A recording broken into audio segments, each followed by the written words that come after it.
அனைவருக்கும் வணக்கம். இந்த பதிவில் இருக்குன்னா நடிகர் விஜயகாந்த் காலமாகிவிட்டார். எனக்கும் மன வருத்தமாக இருக்கிறது.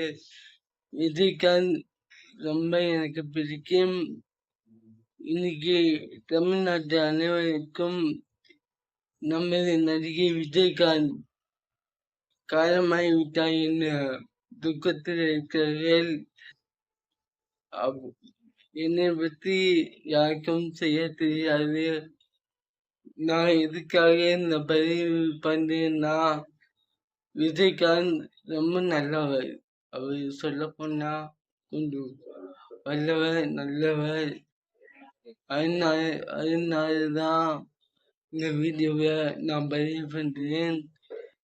இந்த வீடியோவை யார் யார் பார்த்துட்டு இருக்கீங்களோ விஜயகாந்துக்கு